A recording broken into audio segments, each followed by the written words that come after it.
प्रदेश की राजधानी लखनऊ से सटे अमेठी सीट उस समय सुर्खियों में आ गई जब 26 अप्रैल को राहुल गांधी अमेठी आने वाले थे। तो ये खबर मिलते ही स्मृति ईरानी राहुल गांधी पर हमलावर हो गई और साथ ही साथ पूरे गांधी परिवार को खरी खोटी सुना दी।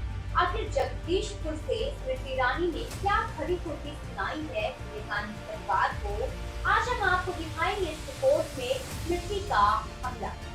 इस लोकसभा चुनाव में तस्वीर कुछ बदली सी नजर आ रही है। जो तस्वीर 2014 और 2019 के चुनाव में थी, उस तस्वीर से दीगर अलहदा तस्वीर 2024 के चुनाव में बन चुकी है। हर तरफ आरोप और प्रत्यारोप के दौर में एक दूसरे पर छींटाकशी करना लगातार जारी है। पहले राजस्थान के बांसवाड़ा से नरेंद्र मोदी ने मुसलमानों को घुसपैठिया बताया था और उसके बाद कांग्रेस गवर्नमेंट के आने पर मंगलसूत्र छीने जाने की बात मंच से कही थी। इसके जवाब में प्रियंका गांधी ने भी बीजेपी को तगड़ा जवाब दिया था।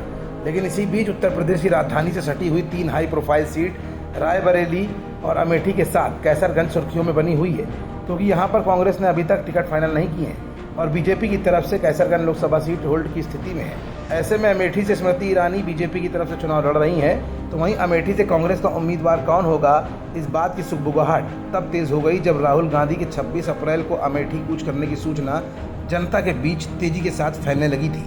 लेकिन अमेठी आने से पहले वहाँ का माहौल क्या बन रहा है, इंडिया जंक्शन की इस रिपोर्ट में हम आज आपको ये दिखाएंगे भी और बताएंगे भी।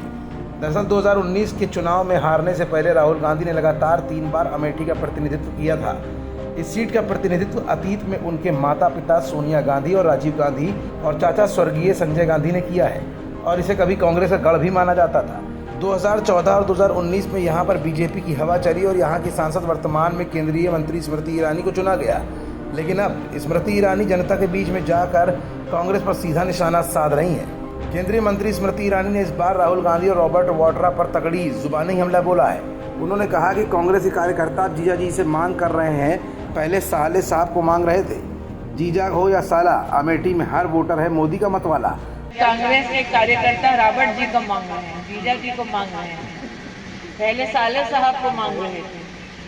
उनका है जीजा हो या साला, अमेठी में हर वोटर है मोदी का मतवाला, भैया भूल जाओ। उन्होंने आगे कहा कि जीजा जी आएंगे और जीजा जी की नज़र जगदीशपुर पर है।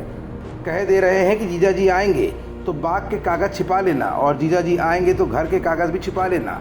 जीजा जी की नज़र पक्की है, क्योंकि जीजा जी आएंगे तो सुरेश सबको, और जीजा जी की नज़र जगदीशपुर पे है, कह दे रहे हैं। जीजा जी आएंगे तिवारी जी तो बाग के कागज छुपा लेना, जीजा जी आएंगे तो घर के कागज छुपा लेना तिवारी जी, जीजा की नजर पक्की है। स्मृति दरअसल जगदीशपुर विधानसभा में चुनाव प्रचार के दौरान गांधी परिवार पर निशाना साध रही थी।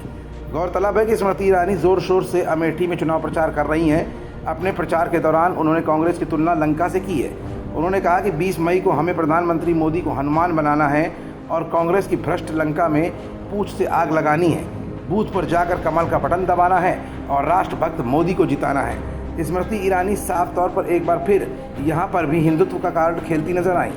यही नहीं, उन्होंने मोदी जी की तुलना भगवान बजरंगबली से कर डाली है। ऐसे में पहले मंगलसूत्र पर बात कहकर प्रधानमंत्री नरेंद्र मोदी ने कांग्रेस पर हमला बोला था, तो वहीं अब स्मृति ईरानी के इस हमले का जवाब कांग्रेस किस तरह से देगी, ये भी 26 अप्रैल यानी आज की तारीख के बाद से चुनाव के रिजल्ट आने तक साबित हो ही जाएगा। खबरों से जुड़े रहने के लिए सब्सक्राइब करें हमारा चैनल इंडिया जंक्शन।